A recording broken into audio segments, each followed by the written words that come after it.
Let's move on to Bitcoin, shall we? That's a virtual currency. We're going to talk about the cyber threat now. And who's ever heard of the Bitcoin? It's even been called the future of money, the Bitcoin. More on this cryptic and still somewhat confusing currency that is Bitcoin. People are fascinated by anything that makes new highs every day for weeks on end, which Bitcoin has done. Is it a market? Is it a bank? Is it an exchange? We're asking whether or not this currency really has any longevity, let alone legitimacy. You'd have to be an idiot not to know how much risk you're bearing if you purchase Bitcoin. The value of it, I mean, look at the chart, is sinking and skyrocketing. This is a commodity. It's no different than the tulip mania of the 1600s. Feds are starting to crack down on so-called virtual currencies. Wild West currency. It had a bad stigma. People said that it was being used for narco trafficking, potentially to back terrorism efforts. Some rumors that it's this Japanese guy, but others say no, that he's a fake name, it was a pseudonym. You're literally putting real money onto a system that we don't even know who created it.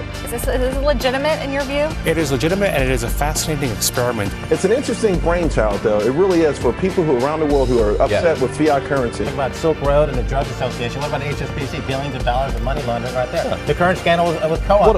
People are scared by the banking in this country and around the world. But the banking crisis there does raise the intriguing question of what is money? What exactly is Bitcoin and how does it work? There is no central bank, no central authority, no corporation behind it. Knows no borders, knows no boundaries, and in many cases knows no rules. It's a new internet protocol like email or the web. All of this is done on peer-to-peer networks. Nobody really even knows who created the Bitcoin. Developed entirely on an open platform. No one's in charge. Free totally market. decentralized.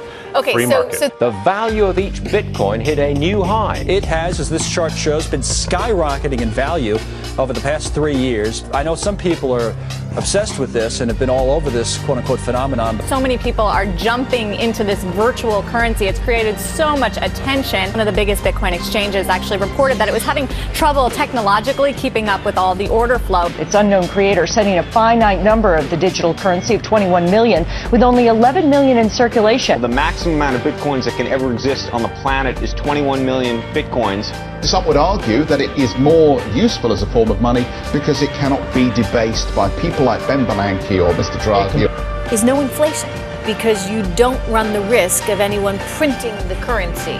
Geek currency, Bitcoin, has been under fire recently for its dramatic price swing. Is it just going to keep on going up? Now, if you didn't bite at the Bitcoin craze, you may have saved yourself some money. Mary Thompson is here. What was that with the flash crash? Everybody's been talking about it, and hackers are actually to blame for this most recent sell-off. Last night, the digital currency's major exchange, Mt. Gox as it's called, was hit with a denial of service attack. What do you make of this madness? Well, I think Bitcoin has turned into a massive multiplayer online game where speculators are trying to out-speculate each other. Despite the extreme volatility, businesses are trying to cash in on this phenomenon. A lot of venture capitalists are actually coming into the space. Some of the biggest names in Silicon Valley and even some big Wall Street names too. Hedge funds, individual investors. All of the above. Private investors, private capital, venture capital is very interested in this trend. There are more and more places accepting it. It's just that you're very far from critical mass. The world's first ever Bitcoin ATM is coming to Silicon Valley. I mean, you got this bar here in the middle of Manhattan now suddenly taking it. In various countries, that's really starting to increase. So China has been becoming pretty popular. In countries like Argentina. It's Berlin that's become the capital of the currency. Many businesses are already accepting payment with the Bitcoins. Shopify.com, which has thousands of retailers, just started accepting Bitcoin. Why accept Bitcoins? Why not? My mother's friend said, can you ask your son what he thinks about Bitcoin? It was the same day they fell 50% as well. And there are a lot of people who are fans of Bitcoin, but there are also regulators and officials who remain concerned. Multiple federal agencies touch Bitcoin in some sort of way, everything from the Treasury Department to the Federal Election Commission. Now it's starting to, like, if you can buy a drink with it, it's a real thing. I think that there's no way federal regulators will stand for this. The government shuts it down. What's it worth then? Bye-bye. Yeah. Nothing. Yeah. If the government wanted to shut it down, wanted to prevent you from conducting a transaction, they have nowhere to go. It's like cash.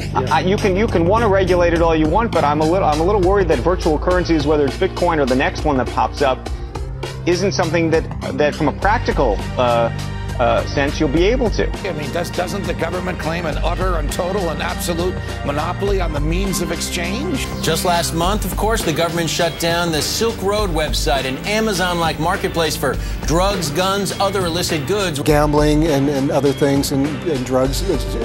People are saying that that's what's happening. So you wonder how long in that sense it's going to last. Value goes up. It sort of happens within the network. But if sentiment on Bitcoin starts to go down, you're probably going to watch that value crumble. This kind of stuff is scary. You know, I mean, the volatility of it has been outrageous. You know, it goes from 100 to 260. Yes, so I could walk in with my brand new iPhone and I could dial up the dyno, whatever it is, and say, here's my Bitcoin. And are you pro or I don't get it. I don't know. Joe Weisenthal of Business Insider. I'm not on this bandwagon yet. I'm not an early adopter, though. What do you think? I'm with you. I don't understand it. But the whole thing is done to the extent that viewers don't understand this. And by the way, I had to look it up to understand it. So if you've got a Bitcoin, you could sell me the Bitcoin. Well, it's confusing. It doesn't really fit in the normal regulatory categories. We hear you, Jeff. I'm just trying to get to grips with all this technology stuff. This latest surge came thanks to some high-power support from within the U.S. Bitcoin arriving in Washington on the national stage. They've done the due diligence to say this is simply not a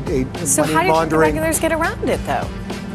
I don't know how they're going to do it, but I think, as Nick was saying, I think it's got a shot. That's what this hearing is all about. Today and tomorrow is the legitimacy, the rising legitimacy of Bitcoin. Do you think this is the tipping point that you get the Fed chairman name-checking it? Does it feel mainstream to you now? Bitcoins have come a very long way in a very short period of time. There's going to be some fallout.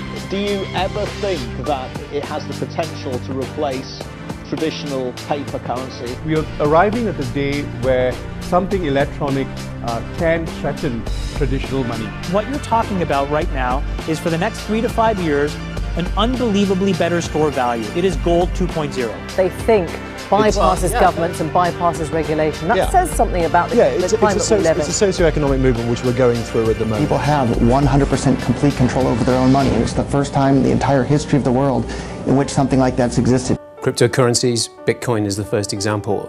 I believe they're going to change the world, but probably not in the way we expect. This is the time where people should be trying really big, crazy things.